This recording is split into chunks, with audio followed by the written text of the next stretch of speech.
சிறுகதைகள் 20. சஞ்சய் என்கிற நித்யா. சென்னையில் உள்ள அந்த புகழ்பெற்ற தனியார் மனநல மருத்துவமனையின் வராண்டா இரவு நேரத்தில் வெறிச்சோடி கிடந்தது. டாக்டர் சஞ்சய் தனது அறையில் உள்ள சுழல் நாற்காலியில் அமர்ந்து தன் முன்னே இருந்த லேப்டாப்பில் நோயாளிகளின் குறிப்புகளை பதிவு செய்து கொண்டிருந்தார். அவருக்கு எதிரே இருந்த இருக்கையில் நித்யா அமர்ந்திருந்தாள். கடந்த 1 மாதமாக அவள் சஞ்சயிடம் சிகிச்சை பெற்று வருபவள். டாக்டர், நான் சொல்கிறத நீங்கள் நம்பணும், அவள் மறுபடியும் வந்துட்டா.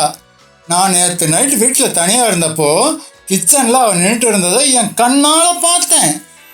அவள் என்னோட முகம், என்னோட வாய்ஸ், என்னோட ட்ரெஸ் எல்லாமே என்ன போலவே இருக்கா. அவள் என் வாழ்க்கையை முழுசாக திருட பார்க்குறா. நித்யாவின் குரல் பயத்தில் நடுங்கியது. அவளது கண்களில் அப்பட்டமான மரண பீதி. சஞ்சய் பெருமூச்சு விட்டார். நித்யா, ரிலாக்ஸ். நான் நேற்று உங்கள் வீட்டுக்கு சிசிடிவி கேமரா ஃபுட்டேஜ் மொத்தத்தையும் செக் பண்ணிட்டேன். உங்கள் வீட்டில் உங்களை தவிர வேறு யாருமே இல்லை. நீங்கள் பார்க்குறது நிஜம் இல்லை, அது உங்கள் மன பிரம்ம ஹாலோசினேஷன். உங்களுக்கு ஸ்கிசோஃப்ரெனியா நோயோட ஆரம்ப கட்டம். நான் கொடுத்த மாத்திரைகளை நீங்கள் சரியாக சாப்பிடாதான் இந்த பிரச்சனைக்கு காரணம். இல்லை டாக்டர், அவள் நிஜம். நான் தூங்கும்போது அவள் என் காதில் பேசுகிறா. என்னை கொன்னுட்டு என் இடத்துல அவள் வாழ போகிறதா சொல்கிறா. ப்ளீஸ் என்னை காப்பாற்றுங்க டாக்டர். நித்யா அழுது கொண்டே சஞ்சயின் கைகளை பற்றி கொண்டாள். அவளது கைகள் ஐஸ் கட்டியை போல குளிர்ந்திருந்தன. சஞ்சய் அவளுக்கு ஒரு கிளாஸ் தண்ணீர் கொடுத்தார். நித்யா, நீங்கள் ரொம்ப ஸ்ட்ரெஸ்ஸாக இருக்கீங்க. இன்றைக்கி நைட்டு நீங்கள் ஹாஸ்பிட்டலே தங்குங்க. நான் உங்களுக்கு ஒரு ஸ்பெஷல் இன்ஜெக்ஷன் தரேன். நீங்கள் நல்லா தூங்கி எழுந்துருங்க. நாளைக்கு காலையில் எல்லாம் சரியாயிடும் என்று கூறிவிட்டு நர்ஸை கூப்பிடுவதற்காக தனது டேபிளில் இருந்த இன்டர்காமை எடுத்தாள். ஆனால் இன்டர்காம் வேலை செய்யவில்லை. ஃபோன் லைன் முற்றிலுமாக துண்டிக்கப்பட்டிருந்தது. சஞ்சய் குழப்பத்துடன் நித்யாவை பார்த்தார். அவள் இப்போது அழுகையை நிறுத்தி இருந்தாள். அவளது முகத்தில் இருந்த பயம் முற்றிலுமாக மறைந்து ஒரு விதமான கொடூரமான புன்னகை குடிகொண்டிருந்தது. இன்டர்காம் வேலை செய்யலையா டாக்டர்? அவள் கேட்ட குரல் இப்போது அவளுடையதாக இல்லை. அது மிகவும் கம்பீரமாக ஆணவமாக இருந்தது. நித்யா, என்னாச்சு உங்களுக்கு? ஏன் இப்படி பேசுறீங்க? சஞ்சய் லேசாக பதற்றமடைந்தார். அவள் மெதுவாக எழுந்து நின்றாள். நான் நித்யா இல்லை டாக்டர். நீங்கள் தேடிட்டு இருக்கீங்களே, நித்யாவோட வாழ்க்கையை திருட வந்த அந்த பிம்பம் நான் தான். அது சஞ்சய்க்கு தூக்கி வாரி போட்டது. என்ன உளர்றீங்க? நீங்கள் தான் நித்யா. நான் உங்களுக்கு ட்ரீட்மெண்ட் கொடுத்துட்ருக்கேன். அவள் சத்தமாக சிரித்தார். நீங்கள் எனக்கு ட்ரீட்மெண்ட் கொடுக்கல டாக்டர். நான் தான் உங்களை 1 மாதமாக கவனிச்சுக்கிட்டு இருக்கேன். உங்களுக்கு தெரியுமா, இந்த ஹாஸ்பிட்டலில் கடந்த 2 வருஷமாக நித்யாங்கிற பேரில் எந்த பேஷண்ட்டும் அட்மிட் ஆகவே இல்லை. பொய் சொல்லாத. என் ரெக்கார்ட்ஸில் உன் பேர் இருக்குது, என் சிஸ்டத்தில் உன் ஃபைல் இருக்குது. சஞ்சய் கோபமாக கத்திக்கொண்டு தன் லேப்டாப்பை திருப்பினார்.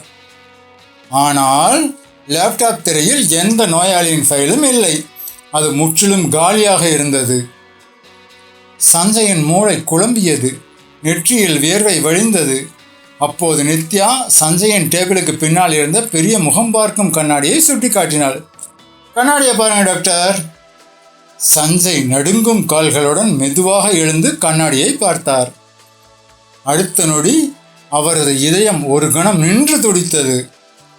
கண்ணாடியில் அவரது முகம் தெரியவில்லை, மாறாக அங்கே நித்யாவின் முகம் தெரிந்தது. இது எப்படி சாத்தியம்? என் முகம்.